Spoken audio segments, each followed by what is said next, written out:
Good evening, JR. Hello, Phil. JR, we get to beautiful days. Yep. It's walking in the sunshine. It's great. Temperature's good too. And we get to talk about Jacob and Esau. Right, right. Last week we talked about Isaac and Rebekah and the family favorites and all the trouble that they had going on because they were playing the favorites with the kids. That don't work, Phil. Oh, what a tangled web we weave when we practice to deceive. Love with partiality, they had displayed that, and each parent played their favorite. It's not that they didn't love them, it's just that they had their favorites. Yeah. And it caused trouble, of course, and then she started eavesdropping on Isaac and got to figuring out he wasn't feeling too well, and she thought he might be passing away, and she gave instructions on how to deceive him. And then the thing that probably disturbed me most about it,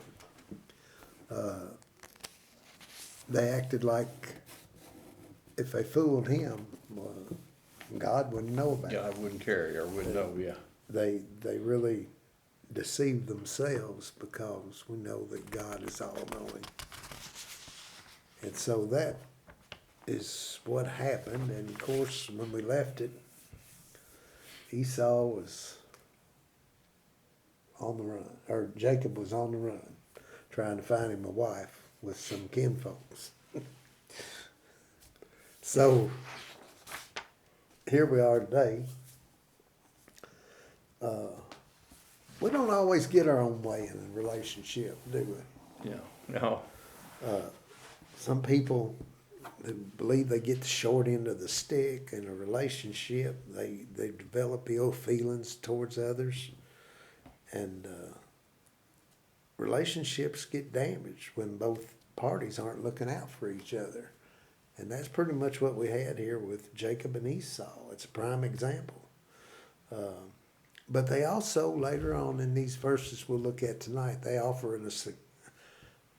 us an example of what happens when we humble ourselves and get the importance of a relationship, and each one takes a part in the relationship, and we see that there can be healing. So they're twins, Rebekah and Jacob and Esau. She's the mother for both of them. Mm-hmm.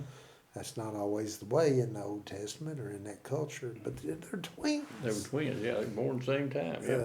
Jacob come out with his hand a hold of his heel, and he had kind of swindled him out of his birthright Yeah. with some stew, Yeah. and then turns around and kind of swindles him out of the blessing.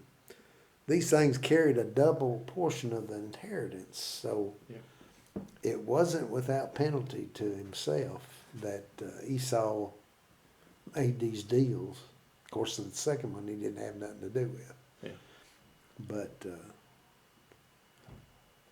writer's story told today talked about how when Rebekah learned of Esau's vow, she was quick to put Jacob on the run. Yeah. And you know, that's part of her payment, I think. Yeah. We never Yeah. see again where Rebekah sees Jacob Her favorite son. in the scripture. So she is there with Esau and Isaac, and Esau probably knows that she had played a part.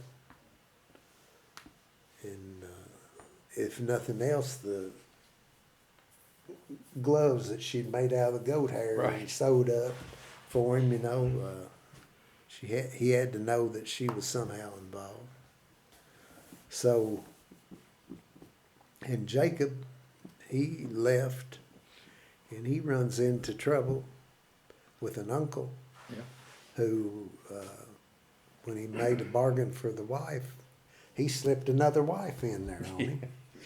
And he wound up marrying Leah and having to work 7 more years for Rebekah. Kinda So, got yeah. some payback there for what he, He had to work 14 years to get the one he wanted. That's Right. that's kind of a rough tenure, isn't it? I would think it would be. 14 years. But anyway, he did that. He fathered 12 sons by Leah. And Rachel, he fathered 2, wasn't it? Mhm, Joseph mhm. and Benjamin. And then some servants that he also had fathered some children with. He was productive. He was, but you know, God had predicted that. Yes, he did. Yes, he did. Today we find Jacob learns Esau's coming and bringing 400 men with him. Mhm. So even though he's in this other country with Laban, his father-in-law, times 2, Yeah. and he's finding out that his twin is coming. Well, he had said before his father died, he said when his father dies, he would make things right. I'm didn't gonna, he? Yeah, take care of Jacob. He was going to take care of Jack. Yeah. So he had 2 things working against him, Jacob did, his guilt and the fear of his Yeah. twin's wrath. Yeah. So those 2 things were bothering him. So he first had to deal with God. And so then we got into the wrestling match. Right, right. And that's where we'll start today. He talked about Lisa and Susan. That's not their real names. He said they saw each other for the first time in 3 years at their father's funeral. Yeah, that's bad. Now this is typical. Yeah, it's not. Growing that's up, not- they were close sisters. They shared cars, they sorrows, joys, birthday parties. They even shared a dorm room in college. And the rift began when Susan came to visit Lisa. And she began to suspect that Susan was being less than honest about an important relationship. It could have been a boyfriend. It doesn't really go into detail, No, but no. that suspicion caused a breach. It was never resolved. So the question when they met at this funeral was, would they escalate the feud or would they reconcile? In this encounter with Jacob and Esau, here we have an impending reunion after years Yeah. of being apart. Yeah. And these aren't spring chickens now. These guys are, what, 78, 79, Well, 80 years old, we something discussed like last that. lesson about it might have been 77 when When all they this- left. When they left. And so you add 14 more years on. Oh to yeah, that. I think You they'd know, be close he's to already worked because his- Jacob had already died and Rebecca. I mean, Isaac and Rebecca both had passed on. he had worked out his deal with Laban. Right. So Yeah, I think it's probably close to 90 or 91, maybe 100. 91 Yeah, years something old. like that. Yeah. But the first verses we look at are in chapter 27, and we actually back up, Phil, to when Esau first realizes that he's been duped by his brother. That's what we see in Yeah. verses chapter 27, starting with verse 37 through 35 and 37, and then 41. But he replied, "This is Isaac saying, because Jacob comes in and says, I want my birthright. I want my blessing. Give me my blessing." And Isaac replies, "But your brother came deceitfully and took your blessing." So he said, "Isn't he rightly named?" So now this is Esau talking. "Isn't he rightly named Jacob? For he has cheated me twice now. He took my birthright, and now, look, he has taken my blessing." Then he asked, "Haven't you saved a blessing for me?" But Isaac answered Esau, "Look, I have made him a master over you, have given him all of his relatives as his servants, and have sustained him with grain and new wine. What then can I do for you, my son?" Then we go to verse 47. Esau held a grudge against Jacob because of the blessing his father had given him. And Esau determined in his heart, "The days of mourning for my father are approaching. My father's about to die, and then I will kill my brother Jacob. When he does, when I don't have to worry about him anymore, I'm going to take care of you because of what you did for me." So, when Esau comes in from hunting, we talked about that a little bit last week, and brings a game in to feed Isaac, because Isaac asked him if he would feed him some game, and he says, here's my game for you. Here's what I fixed for you. Then Isaac realizes right then that he had been deceived by Jacob, and he had given Esau's blessings to Jacob. And Esau says, "Isn't he rightly named?" Because Jacob, the name Jacob means cheated or heel, and it means to supplant, take something that's not yours. It can mean several things like that, and that's what Jacob's name means.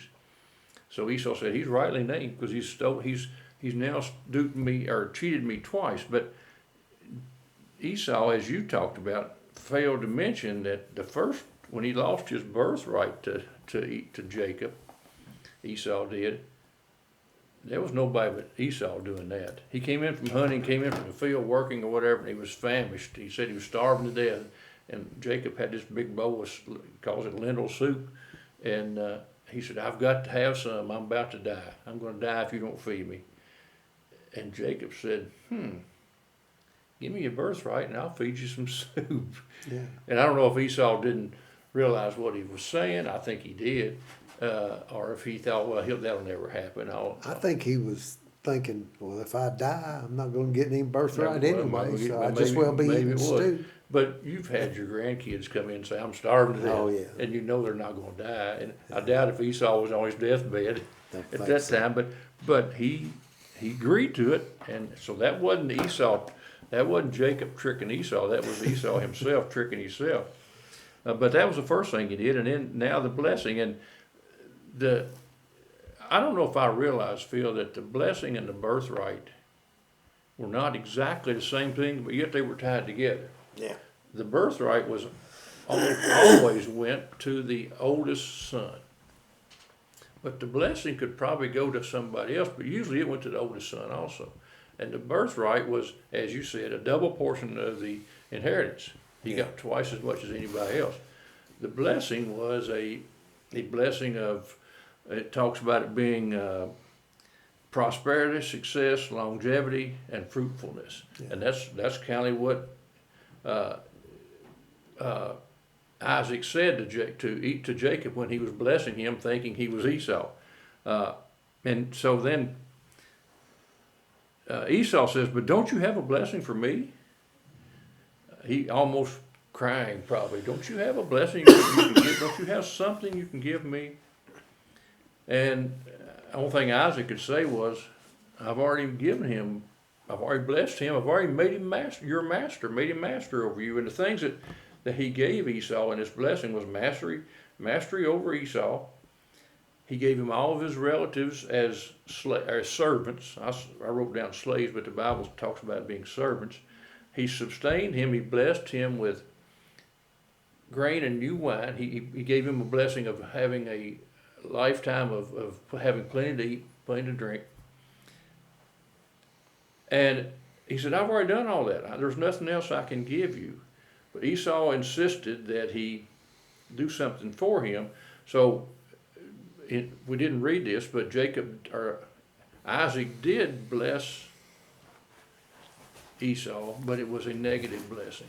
Mm-hmm. The blessing that he gave Esau was, "Two nations are in your womb." No, let me back up. I got the wrong one.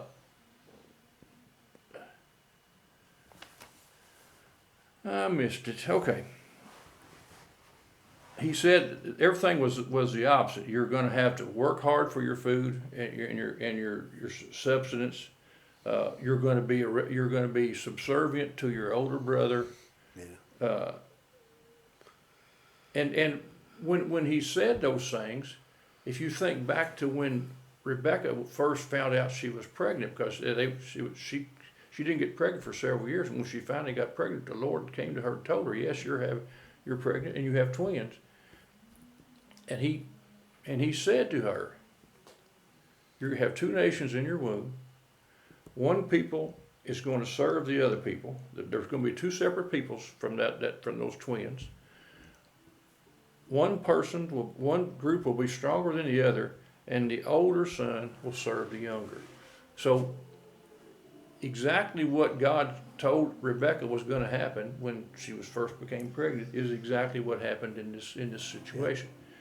And we talked about this last week, whether or not this happened because God wanted it to, or this happened because did God use this situation to bring about what his plan was? Well, I think because of the partiality, probably that was put into action by Rebecca. By Rebecca, right? And it was her sin that caused this to happen. But God knew that she was going to sin. He did know She that. was playing favorites. Mm-hmm. Both her and Isaac were playing favorites, and that this was going to be Yeah. what would happen. The outcome of What's it. going to transpire. Okay. Well, and to be honest, the blessing has played out even today, Phil. The Edomites were a country that was formed by the descendants of Esau, Right. and they were subservient. They submitted to Israel time after time after time in the national history of Israel. Jacob's descendants were the country of Israel, and they were God's chosen people, as it turns out. And they also experienced spiritual dominance over all the areas, countries in that nation, because Christ came through that line, of that lineage of Jacob.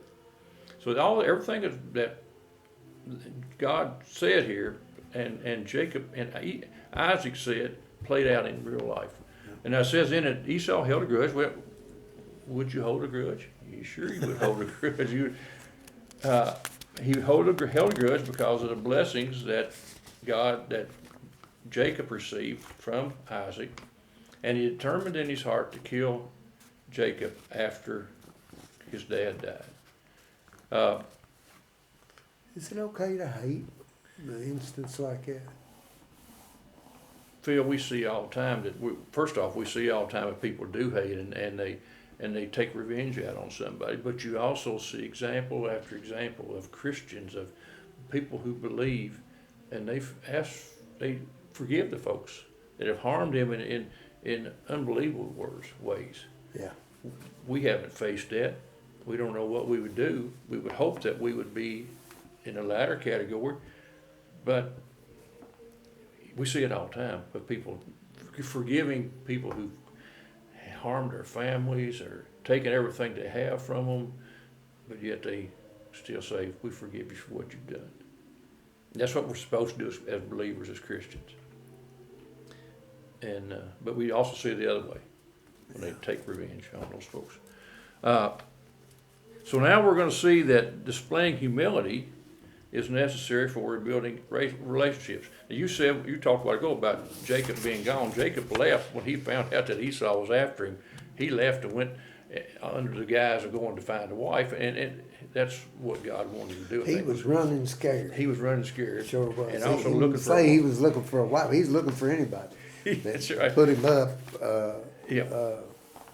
And you know, that's some of the tragic results that flow from an unforgiving heart or an unforgiving relationship when you can't get along with somebody. These are the types of things that occur. And he went back to Rebecca's kinfolks to find a wife. Yeah.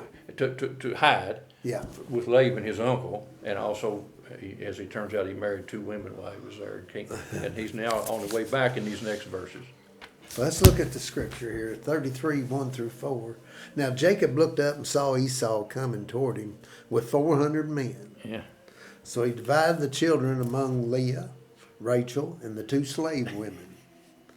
He put the slaves and their children first, Leah and her children next, and Rachel and Joseph last. He himself went on ahead and bowed to the ground 7 times until he approached his brother. But Esau ran to meet him, hugged him, threw his arms around him, and kissed him. Then they wept. Now, Jay, he was fearful Yeah. of the unknown, wasn't he? Yeah. He didn't know what to expect. Well, I think he did know what to. I know what he thought was going to happen, but he was doing everything he can to try to thwart getting his head cut off, probably. Well, he was so twisted in his thinking. It had him all twisted up, I think. You look, he placed the kids with each respective mother in the priority He's still that playing. was important to him. If he's gonna take some of us out, I want him to get these first. You know, if he's gonna be merciful, I want him to be merciful back through here. He's doing the same thing his mama did Yeah, to his dad. yeah, still playing those favorites. That's right. So, the slave woman and their children's is Right. up front. And then, Leah and her children. Yeah. Now, she had a bunch of, Yeah. so a dozen or so by this Mhm, time. mhm. And then Rachel, and at that time, only one son, Joseph. Yeah. So they were at the rear. That made them a lot more vulnerable than Leah and Rachel.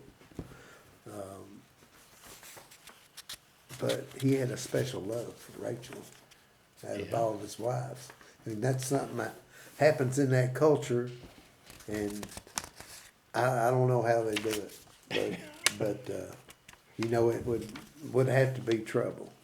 Yeah. Now, the fact that he bowed 7 times was a sign of respect, Yeah. and it's unparalleled anywhere else in Scripture. We don't have it.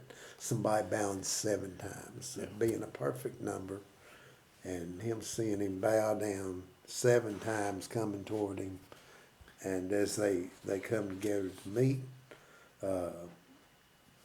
he not only bowed, but he bowed to the ground. He was laying out on the ground when he bowed down. That's a sign in that culture of hospitality or service. You know, I'm gonna be your servant. I'm gonna be hospitable, and the fact that he was bowing, the fact that he was overdoing it, emphasized his willingness to subordinate himself to Esau. Do you think 100 years from now, when Joseph is, it's not probably not 100 years, 50 years from now, when Joseph is sold into slavery, that those brothers remember back to this time when they were put out in front of that train going to see Esau? I think that was a part of the problem all along Yeah, yeah. with Joseph and his brothers. Yeah. The reason they were jealous, yeah, I think he's they gonna look put us on it. back up here, and they're gonna leave me back here. We're gonna catch the arrows and the clubs and stuff, and they're gonna be all right. Even though they weren't real There old. again, it's playing favorites. Yeah, yeah. Just like we talked about last week. But look at the humility Oh, yeah. that Jacob demonstrates here. And humility is critical to restoring a relationship that's been broken by someone's actions. This also signified a reverence for God, because Jacob acknowledged that seeing Esau's face was like seeing God. Remember, he wrestled with God. Right, He right. saw the face of God when he wrestled. And then Abram ran to greet these strangers and prepare a welcome when ever somebody would visit. Here they've adopted this, Yeah. that historic example, and he's running to meet them. Remember, different ones, Midianites ran in terror when they were confronted with Gideon's army. Messengers would run to deliver news. You know, Yeah, we think right, of when right. David was in battle and how the messengers would go back to Saul and run back and forth and take the messages. So running to a situation was, it was not new, but it was Yeah. surprising on Esau's part. Jacob had divided his company into groups, just for a defensive measure, actually, and then maybe he wouldn't lose so much of his family's life. Here comes Esau with his 400 men. Why did Esau bring 400 men? Well, I don't know that Esau knew what was going to happen either. If he wasn't going to whack him. Well, I think maybe it was he might have had some defense there in case in case Jacob brought a big army or You, whatever. you can go back in 32 and you can see the parade of livestock and stuff Yeah, that yeah. he sent ahead Yeah. of his family members. He'd sent some servants and livestock up, and he had a gift train running. So many camels with their young. Yeah. I think it lists a whole bunch of animals, critters that they was. A great abundance of gifts. Yeah. So I think that was demonstrating his willingness to acknowledge that he had swindled him out of his birthright and his blessing. Yeah. And he's showing respect and reverence, and to embrace him, where you don't know if he's going to come out with a knife and whack you. Right. That was a good thing. Don't you know And then playing a kiss on him. That's that's a common expression. Oh yeah, it is. Of Yes, it is. affection today, even in the Near East in those times. Yes. You kiss their lips, their cheeks, their hands, or whatever, but it shows an affection and a feeling of you're more important than me. Demonstrates respect. Yeah. We look when Samuel anointed Saul. Well, he kissed Saul on the head. To the newly anointed king. So it could be superficial too, couldn't it? Yeah. If it's done with evil intent. We think of Delilah, for example. And kisses were also used in idol worship, so we don't know. But anyway, Jacob, as supplanter and deceiver, he had his dark time there of uncertainty and fear. And he put everything on this parade that was going to Esau as a sign of respect and humility. His bowing down, that's a picture of reconciliation and hoping to appease what had certainly been over the years a long period, a long-held resentment. And probably most people put in the same situation, if they were honest, would say, yeah, they resented getting swindled too. So he had a hope that the relationship would be resurrected. And still, he didn't know. But his humility, I think, paved the way for it. In the next verses, we see the importance of accepting humbly efforts by others to restore a relationship. It's important. One person can't reconcile a situation by Exactly. themselves. It takes two people, two groups. You ever had to step outside your comfort zone and seek reconciliation with someone who had something against you? Well, I have a time or two, yes. Yeah. It's not fun. It's not easy. No. But when you discover you're wrong, it's easier to humble yourself. But it's not always taken up and accepted first, is it? And all we can do is, as in that situation, just offer ourselves humbly, and if they don't accept it, then we can move on from that. But thankfully, these folks did, as we're going to see in these verses. Well, you can't be prideful when you go into a situation like that. The pride cometh before the fall, I guess. I wonder how many years of those 20, it was probably 20 to 30 years span there that Esau and Jacob had been apart. Did Jacob, was he concerned about for his life the entire time, or did that just come about lately? Or of course the Lord told him to go back to his home. I was going to say, he's done work 14 years Yeah. for his crooked father-in-law. Yeah. And got 2 wives and who knows how Bunch of many more kids. kids. And Yeah. his sheep herding and all that, goats and sheep and everything's doing very well. In fact, he had been outperforming Laban because of the I think Laman spots probably on said it's time to move on. Yeah, It's kind of what he did. And then Jacob got to realize, I've got to go back and face Esau. Yeah, it might be I rough. don't really going want to do back. that. Yeah, I'm going to devise this plan once again. Maybe he won't kill me if I give him enough stuff. So it says, so Esau said, this is after they've met, and they've kissed, embraced, and kissed. What do you mean by this whole possession I meet? To find favor with you, my lord, he answered. That was Jacob answering. I have enough, my brother, Esau replied. Keep what you have. But Jacob said, no, please, for if I have found favor with you, take this gift from me. For indeed I have seen your face, and it is like seeing God's face, since you have accepted me. Please take my present that was brought to you, because God has been gracious to me, and I have everything I need. So Jacob urged him until he accepted.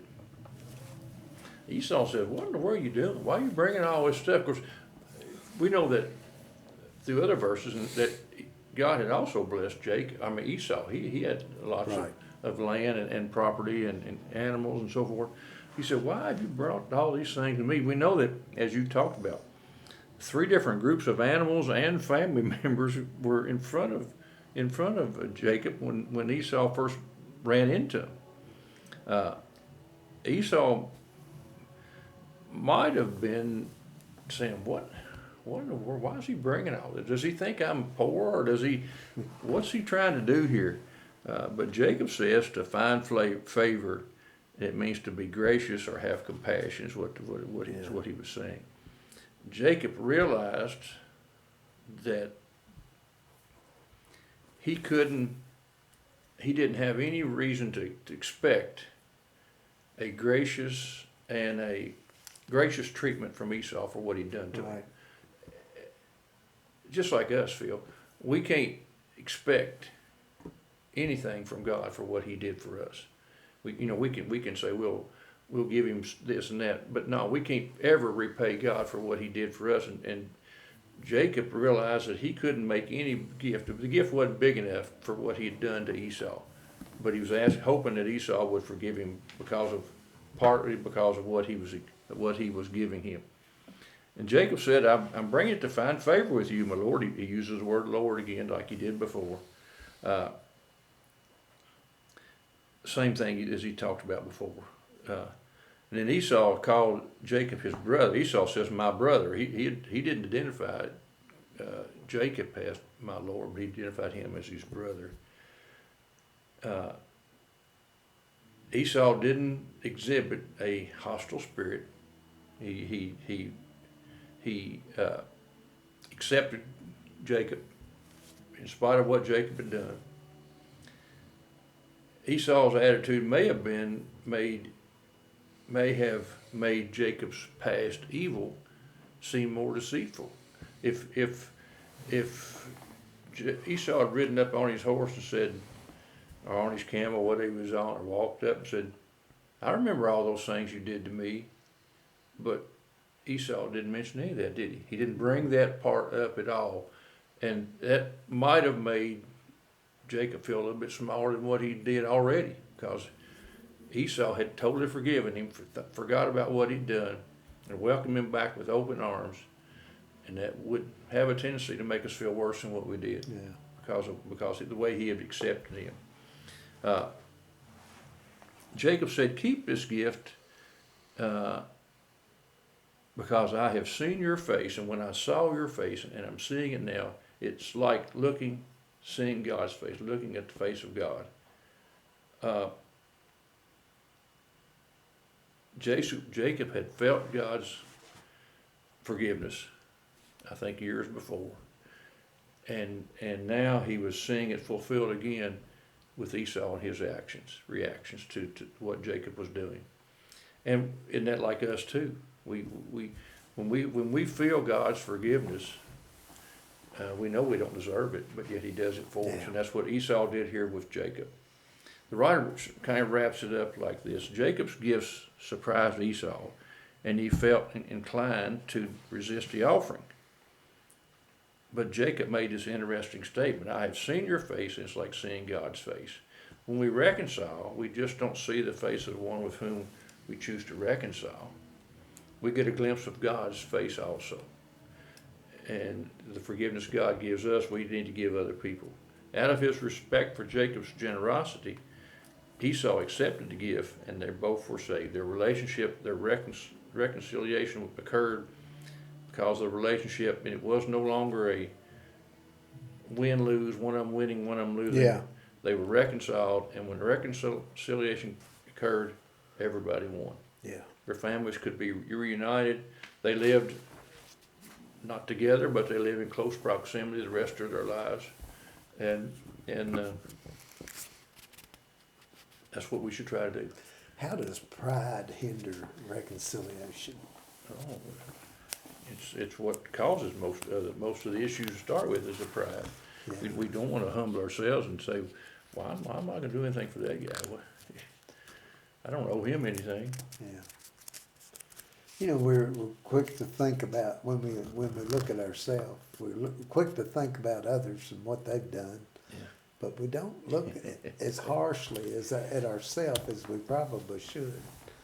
Well, Do the you- birthright was all Esau's problem, but yet he blamed that on Jacob too. So yeah, he wasn't looking at himself and what he'd done. Do you see anywhere where there's a great need for humility and reconciliation in our world today? Every time Just you turn the about TV everywhere on. you turn, isn't it? Yeah. I think of our political leaders. Oh, that yeah. are- that are, Yeah. You know, that old symbol that Kentucky has on its flag. United we stand, divided we fall. We can disagree, but it seems like, you know, there's so much vitriol Yeah. and hatred and just utter disrespect.